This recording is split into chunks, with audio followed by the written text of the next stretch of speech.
ku mugoroba wa tariki 20 z'ukwezi kwa karindwi mu mwaka w'1969 ibintu byose ku isi byasaga nk'ibyahagaze icyo gihe. Abantu barenga miliyoni 600 bari banze amaso ku mateleviziyo, abandi bateze amatwi ku maradiyo yabo bari kubara amasegonda make cyane yaburaga ngo bwa mbere ikiremwa muntu kigere ku kwezi. Iyi proje yari ibaye ya mbere mu zikomeye mu mateka y'ikiremwa muntu yiswe Apollo 11, ikaba yarahagurukanye abashakashatsi batatu mu by'isanzure aribo Neil Armstrong, Buzz Aldrin na Michael Collins berekeza bwa mbere ku kwezi. Ndetse ikaba yaratwaye arenga miliyari 25 na miliyoni 800 z'amadolari, arenga miliyari 150 z'amadolari uyu munsi. Ibi bikaba bivuga ko byose byakozwe mu rwego rwo guhangana na Leta Zunze Ubumwe z'Abasoviyete, abo twita ngo Rusiya, kubera ko Abarusiya nibo bohereje icyogajuru cya mbere mu isanzure, kandi bakaba bari bahanganye na Leta Zunze Ubumwe za Amerika mu ntambara yiswe y'ubutita cyangwa se Cold War. Ariko se ibyabaye ni ukuri ko ikiremwa muntu cyageze ku kwezi, cyangwa ni ikinyoma cyateguwe mu ibanga rikomeye na Leta Zunze Ubumwe za Amerika? Mbanje kubasuhuza abakunzi bacu wa Plan B FM TV. Uyu munsi tugiye kurebera hamwe ibivugwa byose kuri uyu mushinga ko bishobora kuba ari filime yakinwe na Leta Zunze Ubumwe za Amerika kugira ngo yerekane nk'igihugu cy'igihangange ku isi. Mbahaye ikaze.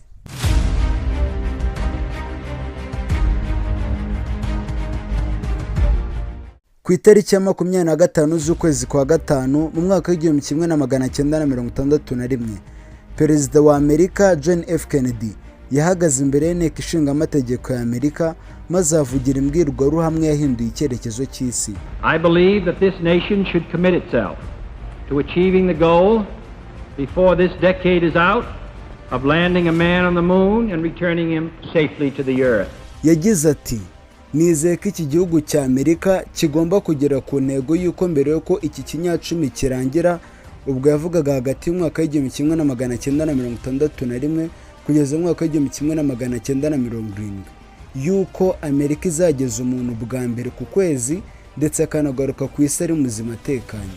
Aya magambo ntabwo yarashingiye ku bumenyi gusa, ahubwo yarashingiye ku bwoba bwa politike, kubera ko muri iyo myaka Amerika yayoborwaga n'ubwoba bw'uko Leta Zunze Ubumwe z'Abasoviyete, abo twita Abarusiya, bari barayisize mu isiganwa ry'ubumenyi bwo mu isanzure, ibyo bitaga space race. Mu mwaka w'1957 Abarusiya, abo bitaga Abasoviyete muri iyo myaka, bohereje icyogajuru cya mbere mu isanzure bakita Sputnik 1. Nyuma y'imyaka 4 mu kwezi kwa kane mu mwaka w'1961, Yuri Gagarin ahinduka umuntu wa mbere ugeze mu isanzure, kandi nawe yari yoherejwe n'Uburusiya. Nyuma y'ibi ngibi Amerika yari ifite ikimwaro gikomeye, kubera ko icyo gihe Amerika yari iri mu ntambara ikomeye n'Uburusiya yitwaga intambara y'ubutita cyangwa se iyiswe Cold War, aho buri gihugu cyarwanaga no kuba icya mbere mu bya gisirikare n'ikoranabuhanga. Icyo gihe uwagutangaga kuvumbura ikintu runaka yagutwaraga amanota ku rwego mpuzamahanga ku isi hose. Kandi Amerika yari iri no mu bihe bikomeye by'imbere mu gihugu, kubera ko nibwo hari kuba intambara ya Vietnam yari imaze guhitana ibihumbi by'abasirikare b'Abanyamerika benshi. Imyigaragambyo y'uburenganzira bwa muntu muri Amerika yari yayogoje igihugu, kandi birumvikana neza guverinoma yari ikeneye ikintu gihambaye gishobora guhuriza abaturage bose hamwe, akaba ari cyo barangariraho, kandi kikaba iturufu ikomeye mu guhangana n'Uburusiya mu ntambara y'ubutita, kugira ngo bakomeze kwerekana ko Amerika ari cyo gihugu cy'igihangange ku isi. Ku bw'izo mpamvu NASA, ikigo cy'Abanyamerika gishinzwe ubumenyi bw'isanzure, cyese gihabwa ingengo y'imari y'amafaranga arenga miliyari 25 na miliyoni 800 z'amadolari y'icyo gihe. Ugiye kuyashyira amafaranga y'uyu munsi yabangana na miliyari 150 z'amadolari. Iyi ngengo y'imari akaba ari yo gukora umushinga wo gukora ibisaga nk'ibitarashobokaga byo kugeza umuntu wa mbere ku kwezi. Mu gihe isi yose yishimiraga intsinzi yo mu mwaka w'1969, mu mwaka w'1976 umugabo umwe yashyize hanze igitabo cyahinduye imyemerere ya benshi ku isi. Igitabo yise We Never Went to the Moon, bisobanuye ntabwo twigeze tujya ku kwezi. Iki gitabo kikaba cyaranditswe n'umugabo w'umuhanga cyane witwa Bill Kaysing. Kaysing ntabwo yari umuntu ubonetse uwo ari we wese usanzwe, kubera ko kuva mu mwaka w'1956 kugeza mu mwaka w'igihumbi kimwe na magana cyenda na mirongo itandatu na gatatu. Yakoze nk'umukozi wa technical writer n'umuyobozi ushinzwe inyandiko mu kigo cyitwa Rocketdyne. Icyo kigo cya Rocketdyne kikaba ari cyo kigo NASA yari yarashinze gukora moteri zitwa F1 engines z'icyogajuru cya Saturn V cyari gishinzwe kujyana umuntu wa mbere ku kwezi. Kaysing yavugaga ko ashingiye ku byo yabonye mu myaka 7 yamaze akora muri icyo kigo, ibyo bakoraga n'amagerageza yose bakoraga yo gukora moteri ishobora kujyana umuntu ku kwezi byapfaga buri munsi, kandi ko ikoranabuhanga rya NASA ryari inyuma cyane muri iyo myaka, ku buryo amahirwe yo kugeza umuntu ku kwezi no kumugarura ari muzima yari ari munsi ya 0.017% gusa. Kaysing yashimangiye ko NASA imaze kubona ko itazashobora gukora urwo rugendo mbere y'uko umwaka w'igihumbi kimwe na magana cyenda na mirongo itandatu n'icyenda urangira, nk'uko Perezida Kennedy yari yabisezeranyije Abanyamerika. Bahise bafata umwanzuro wo gukina filime cyangwa se ikinamico mu ibanga rikomeye mu gace k'ubushakashatsi kitwa Zone 51 cyangwa se Area 51 mu butayu bwa Nevada mu majyepfo ashyira uburengerazuba bwa Amerika. Mu gitabo cya Bill Kaysing We Never Went to the Moon ndetse n'ibindi biganiro bitandukanye yatanze kugeza apfuye mu mwaka wa 2005, Kaysing yatanze ingingo zitandukanye kandi zigaragaza ko zishobora kuba ari ukuri ko Amerika itageze ku kwezi ahubwo ari ikinamico bakinnye. Izi ngingo akaba yarazitanze bigendeye ku bintu byinshi, harimo kuba yarakoze muri iki kigo cya Rocketdyne cya NASA, harimo amafoto ndetse n'ubushakashatsi na fizike bakoreshaga bakora izo moteri, harimo n'imvugo z'abajyanwe muri uyu mushinga wa NASA wo kujya ku kwezi. Urugero, ingingo ya mbere Kaysing yashingiraga avuga ko icyogajuru Apollo 11 cy'Abanyamerika kitageze ku kwezi ni tekinike n'ikoranabuhanga Amerika yari ifite muri iyo myaka. Iyi niyo ngingo Kaysing yafataga nk'umusingi w'ubushakashatsi bwe, kuko ariyo yari ishingiye ku nshingano yari afite nk'umuyobozi w'inyandiko z'ubuhanga muri cya kigo cya Rocketdyne cya NASA kuva mu mwaka w'igihumbi kimwe na magana cyenda na mirongo itanu na gatandatu kugeza mu mwaka w'igihumbi kimwe na magana cyenda na mirongo itandatu na gatatu. Kaysing yagendaga abona raporo z'amagerageza ya moteri z'icyogajuru cya Apollo 11 zitwaga F1 engines. Muri iyo myaka amagerageza menshi bakoraga muri laboratoire ya Santa Susana Field Laboratory yarapfaga, moteri zigaturika cyangwa zikagira ibindi bibazo bya tekinike bitewe n'ikoranabuhanga ryari ririho muri iyo myaka. Uyu mugabo akaba yarasezeye muri cya kigo cya NASA cyitwa Rocketdyne yakoreraga ku itariki ya 31 z'ukwezi kwa gatanu mu mwaka w'igihumbi kimwe na magana cyenda na mirongo itandatu na gatatu, imyaka 6 mbere y'uko Apollo 11 ihaguruka. Uyu mugabo yavuze ko ashingiye ku muvuduko w'iterambere rya moteri n'ibibazo bya tekinike yasize bitarakurwa mu nzira, yafashe imibare y'uburyo ibice by'icyogajuru byashoboraga gupfa maze agenda bikoraho ubushakashatsi kugira ngo arebe amahirwe y'uko bazakora moteri ishobora kujyana umuntu ku kwezi ikanamugarura ari muzima ukangana. Kaysing yemeje ko amahirwe y'uko NASA yakora icyogajuru ikacyohereza intera y'ibirometero 384,400 akaba ariyo ntera iri hagati y'isi n'ukwezi, kikagenda kikagwaho kikongera guhaguruka maze abagabo bakagaruka ku isi ari bazima. Noneho mu mwaka w'igihumbi kimwe na magana cyenda na mirongo itandatu n'icyenda ayo mahirwe yanganaga na 0.017%. Kuri we iyi mibare yerekanaga ko mu buryo bw'ubugenge bitashobokaga na gato, bityo NASA ihitamo gukina filime cyangwa se ikinamico ngo yirinde gukoresha amamiliyari y'amadolari mu gikorwa cyari guhitana abantu mu maso y'isi. Ingingo ya kabiri Kaysing ashingira avuga ko ibyabaye ari ibinyoma kandi byakorewe muri studio, ni amashusho yashyizwe hanze na NASA y'uyu mushinga. Icya mbere, mu mashusho yashyizwe hanze na NASA nta hantu na hamwe hagaragara inyenyeri harimo. Birazwi ko ku kwezi nta mwuka cyangwa se umuyaga uhaba ushobora kuba wabuza urumuri rw'inyenyeri kugera ku kwezi. Ibi bivuze ko ikirere cy'ukwezi kigomba kuba kirimo urumuri rwinshi cyane rw'inyenyeri ruyifasha mu gutuma ukwezi kuducanira mu gihe cy'ijoro. Kimwe mu bintu byatangaje abashakashatsi rero ni uko aya mashusho yashyizwe hanze na NASA nta hantu na hamwe hagaragara inyenyeri, kandi byumvikana neza ko uramutse wegereye ukwezi ari bwa bureba inyenyeri mu buryo bworoshye kurusha uko tuzibona turi hano ku isi. Kaysing yahise ashimangira ko NASA yabuze uburyo bwo gukora inyenyeri mpimbano muri studio kuko zari kugongana n'imfuruka z'urumuri rw'izuba bari bakoze. bityo bahitamo kuzikoramo burundu kugira ngo abahanga mu gupima inyenyeri abo bita aba astronomers batazazisoma bakabona ko ibyo bakoze ari ibinyoma. Mu busanzwe inyenyeri cyangwa se ubwoko bw'inyenyeri runaka buri yose iba ifite agace n'umwanya runaka ibirimo mu isanzure. Ibi bivuze ko aba astronomers cyangwa se abantu bazobereye mu kumenya iby'isanzure n'inyenyeri ushobora kuba wazishyiraho nabi bakaba bakuvumbura bakagutsindisha ibimenyetso. Icya kabiri, Kaysing yagaragaje amashusho yari yashyizwe hanze na NASA, aho bano bashakashatsi babiri bakoreshejwe muri uyu mushinga aribo Neil Armstrong na Buzz Aldrin. Ku mashusho bagaragaye basa umweru ubwo bari bari ku kwezi, kandi byaragaragaraga ko bari mu gicucucucu cy'icyogajuru. Ibi bivuze ko ku mashusho bakagombye kuza bijimye mu maso kubera ko bari bahagaze munsi y'igicucucucu cy'icyogajuru, ariko ku mafoto baje basa imyeru nk'imyambaro bari bambaye. Kuri we iyi ni imibare n'uburyo bw'urumuri bwerekana ko hari urumuri rwinshi rumeze nk'uruturuka muri studio rwakoreshwaga ruri guturuka mu mpande zitandukanye. Ingingo ya gatatu, icyogajuru cya Apollo 11 cyaguye ku kwezi cyari gifite moteri ikomeye isunika umwuka hasi ikoresha imbaraga zifite ibiro birenga 4,500. Kaysing yavuze ko mu butaka bwo ku kwezi burangwa n'umukungugu mwinshi witwa regolith.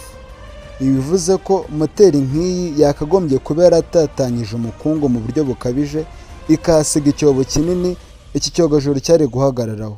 Ndetse na Neil Armstrong ubwo yari ari mu biganiro n'abanyamakuru yavuze ko kugera ku kwezi byari akazi katoroshye kubera umukungugu mwinshi wari uhari. Gusa mu mafoto ya NASA ubutaka iki cyogajuru cyahagazeho bushashe neza nk'ubutarigeze bunyeganyezwa, ndetse n'umukungugu uri ku maguru y'iki cyogajuru ushashe neza cyane nk'aho nta kintu kigeze gikandagira kuri buno butaka.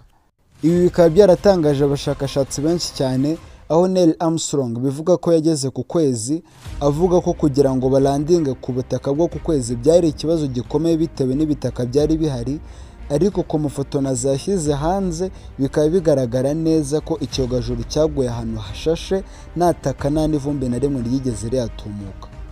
Ingingo ya kane, mu mashusho yerekanwe kuri televiziyo ku itariki ya 20 z'ukwezi kwa karindwi mu mwaka w'1969 ubwo Neil Armstrong na Buzz Aldrin bashingaga ibendera rya Amerika ku kwezi ryari ririmo kunyeganyega nk'aho ririmo guhuhwa n'umuyaga. Kandi birazwi ko ku kwezi nta mwuka cyangwa se umuyaga uhaba, bivuze ko nta muyaga wari uhari wari kugurutsa iryo bendera rya Amerika bari bahashyize. Kaysing yavuze ko uku kunyeganyega ari ikimenyetso cy'uko aya mashusho yakiniwe mu nzu nini ya studio cyangwa se hanze muri bwa butayu bwa Nevada, aho umuyaga usanzwe cyangwa systeme zikonjesha inzu zari ziri gukora ku bintu. Gusa hari ibindi bintu byabaye nyuma y'uko Amerika ivuze ko yohereje umuntu wa mbere ku kwezi, ababyita ikinamico bashingira bavuga ko ibyabaye ari ibinyoma koko.